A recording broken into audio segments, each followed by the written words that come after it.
नमस्कार, मैं हूं अंकुर और आप देख रहे हैं सत्य हिंदी। एक नजर अब तक की सुर्खियों पर। गौतम अडानी के अगुवाई वाले अडानी ग्रुप की मुश्किलें और बढ़ गई हैं। एक मीडिया ग्रुप की रिपोर्ट में दावा किया गया है कि अडानी ग्रुप ने गुपचुप तरीके से खुद अपने शेयर खरीदकर स्टॉक एक्सचेंज में लाखों डॉलर का निवेश किया।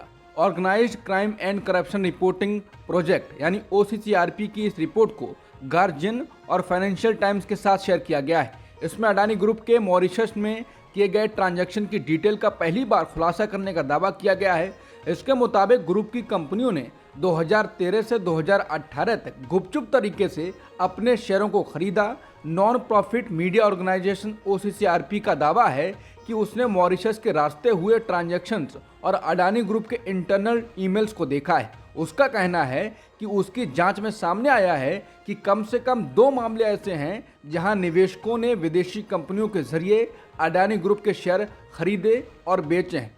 गुरुवार को आई OCCRP की रिपोर्ट में 2 निवेशकों नसीर अली शाबान अहली और चांग चुंग लिंग का नाम लिया गया है। रिपोर्ट में दावा किया गया है कि ये लोग अडानी परिवार को लॉन्ग टाइम बिजनेस पार्टनर्स हैं और उसने अपनी रिपोर्ट में इन्हीं दोनों की जांच की है। इस रिपोर्ट में भी अडानी के बड़े भाई विनोद अडानी का नाम आया है। इससे पहले भी अडानी के बड़े भाई विनोद की प्रभावशाली भूमिका के पुख्ता सबूत मिले थे। हालांकि अडानी समूह ये कहता रहा है कि कंपनी के रोजमर्रा के मामलों में विनोद अडानी की कोई भूमिका नहीं है। गार्जियन ने जो दस्तावेज देखे हैं उसके मुताबिक विनोद अडानी के 2 करीबी सहयोगियों को उन ऑफशोर कंपनियों के एकमात्र लाभार्थियों के रूप में बताया गया है जिनके जरिए पैसा प्राप्त होता दिखाई दिया। इसके अलावा वित्तीय रिकॉर्ड और इंटरव्यू से पता चलता है कि मॉरिशस स्थित 2 फंडों से अडानी स्टॉक में निवेश की देखरेख दुबई स्थित एक कंपनी द्वारा की गई थी जिसे विनोद अडानी की जान पहचान के कर्मचारी द्वारा चलाया जा रहा था। बता दें, इस खुलासे का PM मोदी पर महत्वपूर्ण राजनीतिक प्रभाव हो सकता है जिनका गौतम अडानी के साथ 20 साल पुराना संबंध है। हिंडनबर्ग रिपोर्ट आने के बाद से ही PM मोदी से गौतम अडानी के संबंधों और कथित साझेदारी को लेकर कड़े सवाल पूछे जा रहे हैं। मोदी का पीछा इन सवालों से नहीं छूट रहा है।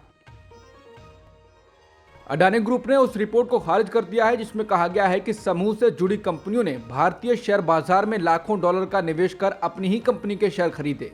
ये रिपोर्ट जॉर्ज सोरोस की संस्था organised crime and corruption reporting project ने जारी की है।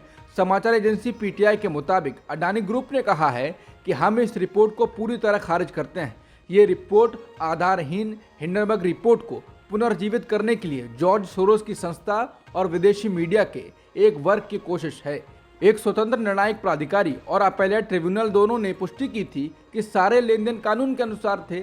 बता दें, फाइनेंशियल टाइम्स और गार्डियन में छपी इस रिपोर्ट के अनुसार अडानी ग्रुप से जुड़ी कंपनियां सालों तक सीक्रेट तरीके से अडानी ग्रुप के शेयर खरीदती रही हैं। ये वो समय था जब अडानी की कंपनी तेजी से आगे बढ़ रही थी और वो देश के सबसे अमीर शख्स बन गए थे।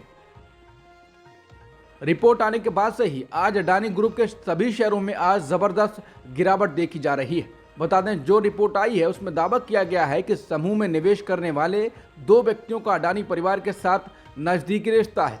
इसके बाद से ही अडानी ग्रुप के शेयर टूटने लगे हैं। ग्रुप की सभी 10 लिस्टेड कंपनियों के शेयरों में भारी गिरावट देखने को मिल रही है। बीजेपी के वरिष्ठ नेता सुब्रमण्यम स्वामी ने एक बार फिर PM मोदी को चीन को लेकर घेरा है। उन्होंने ट्वीट कर कहा है कि मोदी ने भारतीय लोगों को धोखा दिया जब 2020 में उन्होंने बेशर्मी से कहा कि चीन ने LAC को पार नहीं किया है और चीन ने भारत माता का क्षेत्र भी नहीं हड़पा है। मोदी का ये झूठ बहुत बड़ा पाप है। स्वामी ने कहा कि अब हमें अगले सप्ताह भारत में G20 सम्मेलन में मोदी को शी के सामने झुकते हुए देखेंगे। भारत ने चीन के नए नक्शे को खारिज कर दिया है। उसके बाद मलेशिया ने भी बुधवार को चीन के नए नक्शे को खारिज किया है। बता दें, चीन के नए नक्शे में मलेशिया दक्षिण चीन सागर में जिन जल क्षेत्रों पर अपना दावा करता है उसे भी चीन ने अपना बताया है। समंदर में चीन के बढ़ते दावों के बीच कई एशियाई देशों ने आपत्ति जताई है।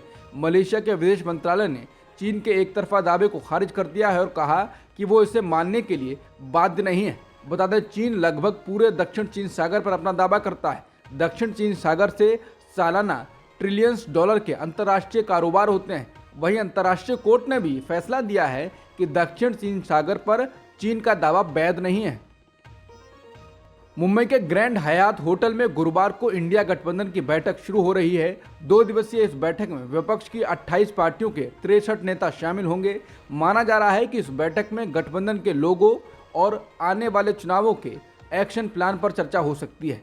मीडिया रिपोर्ट्स की माने तो बैठक के मुख्य एजेंडे में एक कमेटी का गठन करना भी शामिल है, जो तमाम दलों के बीच तालमेल बैठाने का काम करेगी।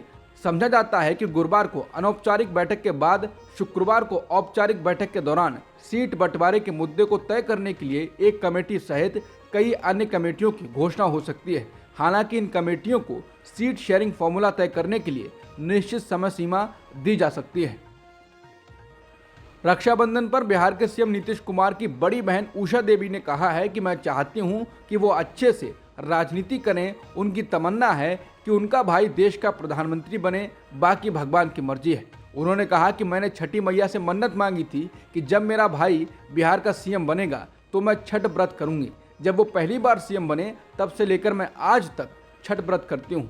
वही इंडिया की बैठक से पहले मुंबई में सड़कों पर आज नीतीश कुमार के समर्थन में लगे पोस्टर नजर आ रहे हैं। इस पोस्टर में नीतीश के समर्थन में नारे लिखे गए हैं। मुंबई के विलेपार्ले वेस्टर्न एक्सप्रेसवे हाईवे पर देश मांगे नीतीश कुमार के नारे लिखे पोस्टर लगाए गए हैं। पोस्टरों में नीतीश कुमार को पीएम पद का दावेदार बताया गया है।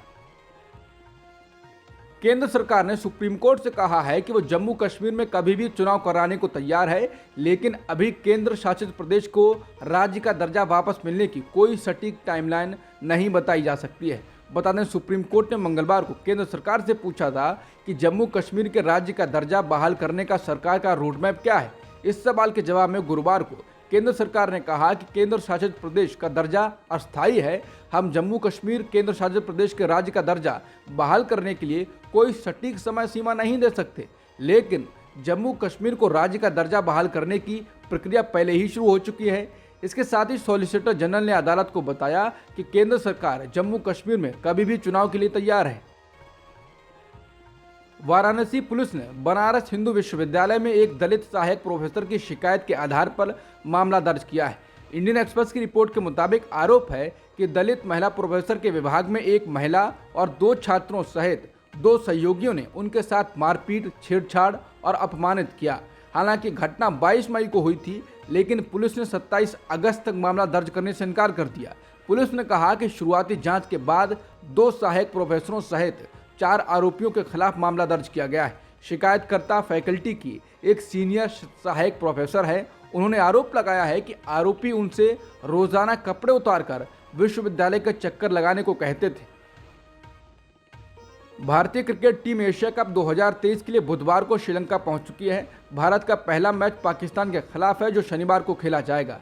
वहीं बीसीसीआई ने भारतीय टीम का वीडियो शेयर किया है, जिसमें खिलाड़ी दिल्ली से कोलंबो होते हुए कैंडी पहुंचते हुए दिखाई दे रहे हैं। जब कोलंबो से टीम इंडिया कैंडी के लिए रवाना होती है तो श्रीलंकाई फैन हाथ हिलाकर उनका अभिवादन करते हैं।